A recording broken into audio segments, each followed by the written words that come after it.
Hello friends, you are most welcome in Pro English Zone. Today's topic is voice. आज हम लोग voice के बारे में बात करेंगे कि वॉइस है क्या। वॉइस जिसे हिंदी में हम लोग वॉच कहते हैं, हिंदी में वॉच कहते हैं। तो वॉइस है क्या, व्हाट इज वॉइस। क्वेश्चन हमारे माइंड में हैमर कर रहा हो कि वॉइस है क्या। वॉइस क्या है? It shows that the person denoted the subject, जो पर्सन सब्जेक्ट होता है, डज समथिंग और something is done to the person denoted by the subject. मतलब वॉइस एक मेथड है जो ये बता रहा होता है कि जो सब्जेक्ट है वह कुछ कर रहा होता है, डज समथिंग या something is done, something is done to the subject। ठीक है, तो वॉइस क्या है? Voice is a method that shows the person denoted by the subject. Person जो सब्जेक्ट के रूप में पहचाना जा रहा है, डज समथिंग, वह कुछ कर रहा होता है, या something is done to the person denoted by the subject, या जो सब्जेक्ट पर्सन है, जो पर्सन है सब्जेक्ट रूप में जाना जाता है, उसके लिए कुछ किया जा रहा है। इसी को हम लोग वॉइस कहते हैं। जैसे एग्जांपल में हम आपको ये बता दें, जैसे मैं कहूँ कि Ram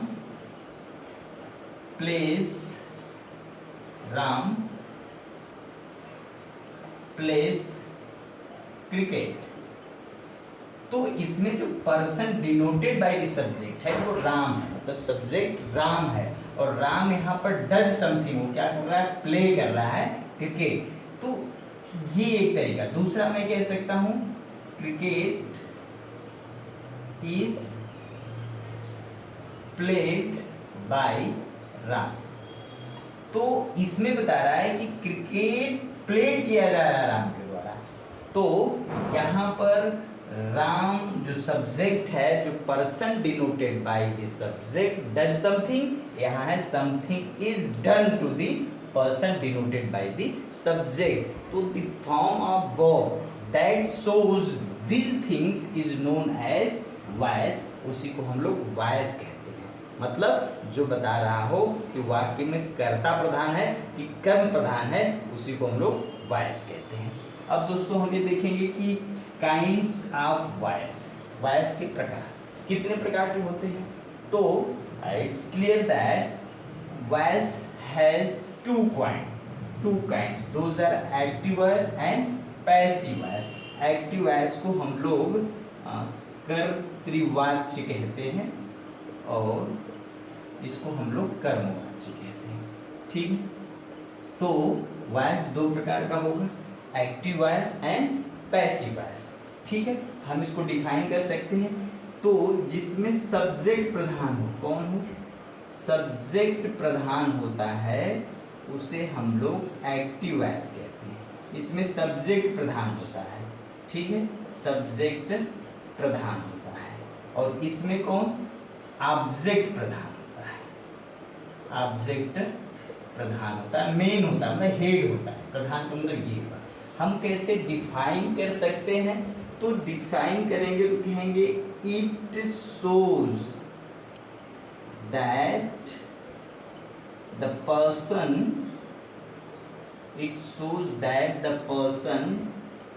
denoted by the subject does something. ठीक है, इसमें ये जो है एक्टिव वॉइस, ये भी फॉर्म ऑफ वॉइस, ये बता रहा है कि जो पर्सन है जिसे हम सब्जेक्ट कह रहे होते हैं, वो डज समथिंग, कुछ कर रहा होता है। ठीक है, एग्जाम्पल में जैसे मोहन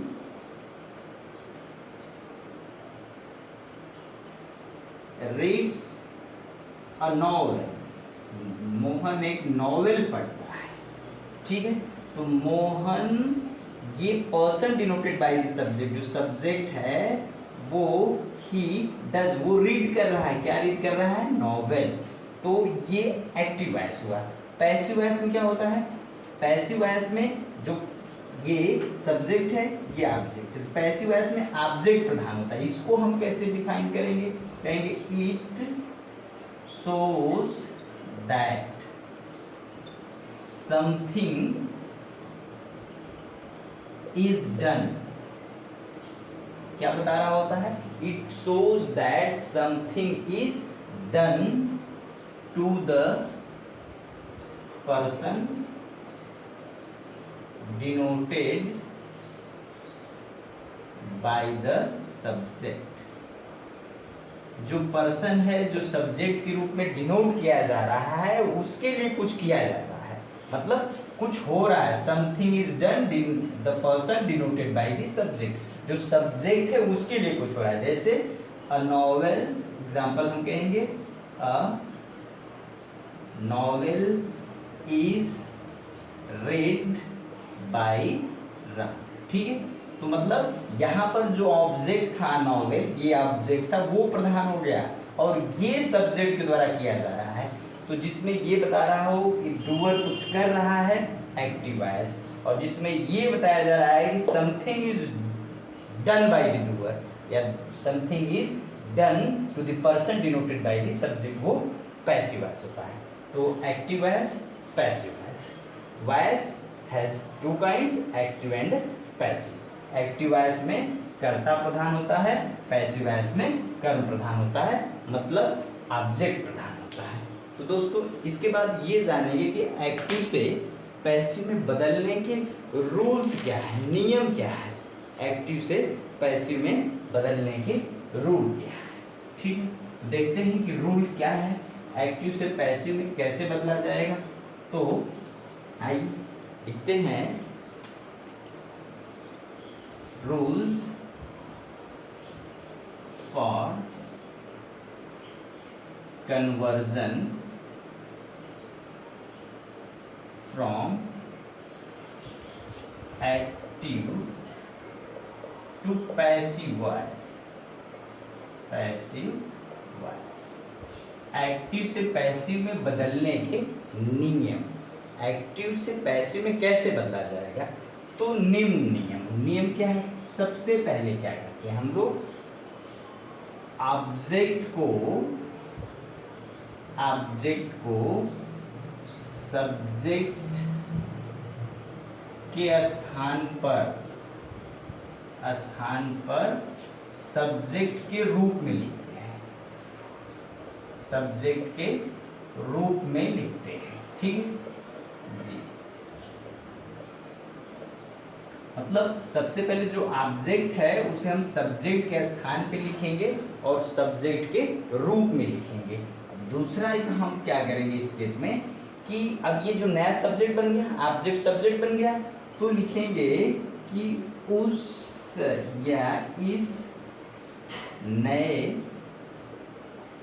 सब्जेक्ट एवं टेंस के अनुसार हेल्पिंग वर्ब का प्रयोग करेंगे। हेल्पिंग वर्ब लिखते हैं। ठीक है, मतलब हेल्पिंग वर्ब लिखेंगे जो नया सब्जेक्ट बना है और टेंस के अकॉर्डिंग, जिस टेंस का सेंटेंस होगा। इसके बाद हम लोग जो मेन वर्ब है उसका पास्ट पार्टिसिपल फॉर्म लिखते हैं। मतलब जो मेन वर्ब के थर्ड फॉर्म को लिखते हैं। थर्ड फॉर्म मतलब पास्ट पार्टिसिपल फॉर्म को लिखते हैं। पास्ट पार्टिसिपल,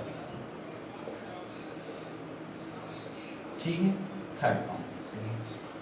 और लास्ट में हम क्या करते हैं? लास्ट में होता क्या है? अंत में जो सब्जेक्ट है, सब्जेक्ट को ऑब्जेक्ट के स्थान पे, ऑब्जेक्ट के स्थान पे लिखेंगे। सब्जेक्ट को ऑब्जेक्ट के स्थान पर ऑब्जेक्ट के रूप में लिखते हैं। लिखते हैं लेकिन क्या हुआ भाई? लेकिन उसके उसके पहले एक उचित प्रीपोजिशन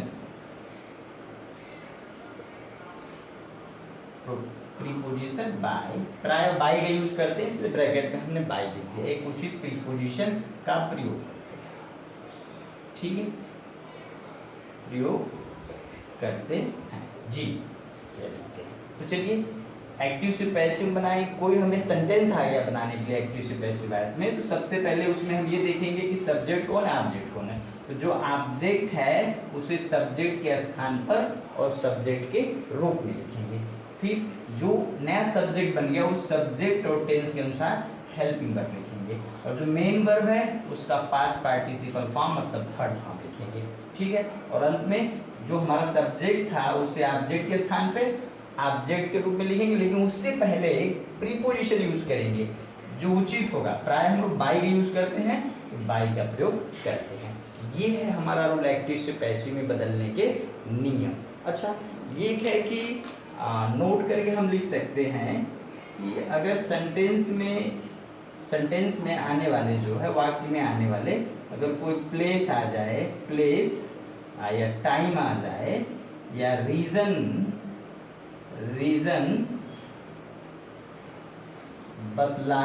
बतलाने वाले शब्दों में कोई परिवर्तन नहीं करते, ठीक है। अगर ये सब आ जाए तो इनमें अगर कोई ऐसा शब्द है जैसे प्लेस का बोध हो रहा है और टाइम का हो रहा है और रीजन का हो रहा है, कंडीशन का हो रहा है, कुछ अन्य बातें, उसमें कोई परिवर्तन हम लोग नहीं करते हैं। तो ये है एक्टिव से पैसिव में बदलने के सामान्य नियम। अच्छा, और कुछ बात ये है कि एक्टिव से पैसिव में बदलेंगे भाई, बदलेंगे तो और कब कब ये बदला जाएगा, कब नहीं बदला जाएगा, ये भी बात है। तो चलिए देखते हैं। एक चीज, जो सब्जेक्ट, नोट नंबर 2, सब्जेक्ट या ऑब्जेक्ट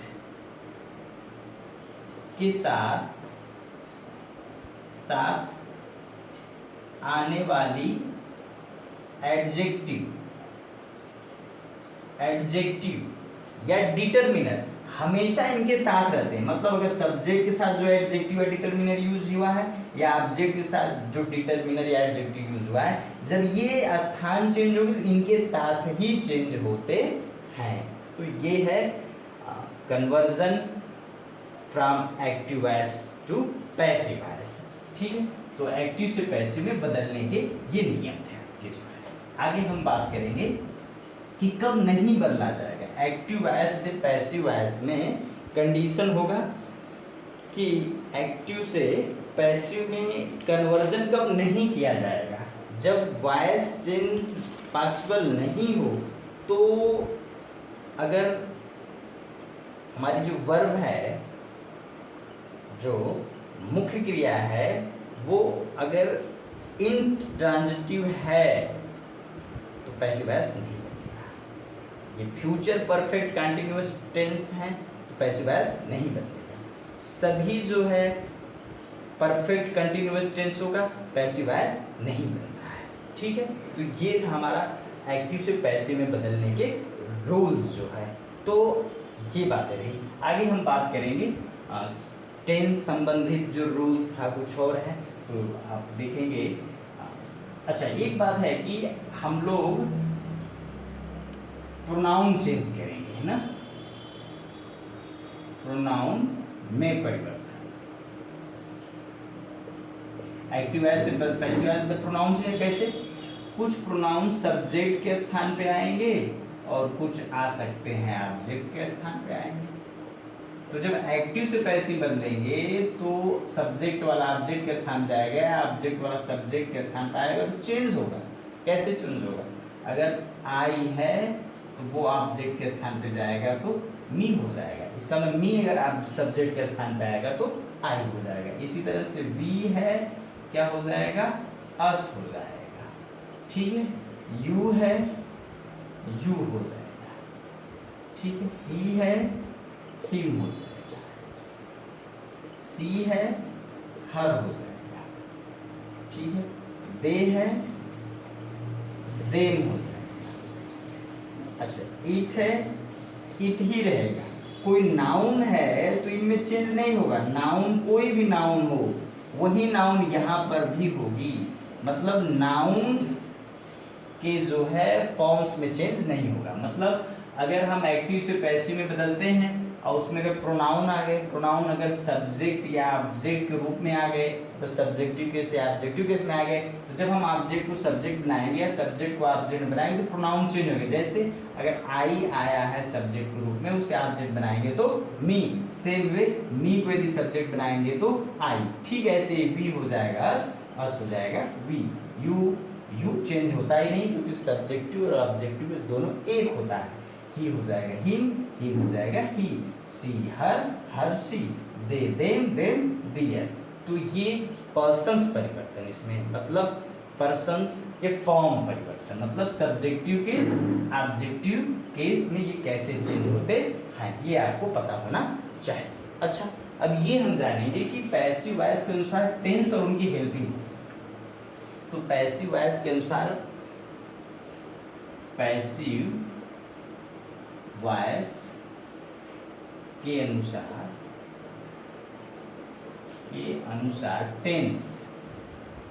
टेंसेस एवं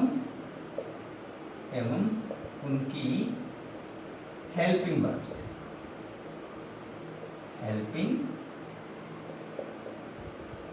क्या होगा तो हम लिखते हैं। टेंस हो गया, टेंस प्रेजेंट पास्ट फ्यूचर। हम बनाएंगे चार्ट, देखते हैं कैसे बनेगा जी। इंडेफिनिट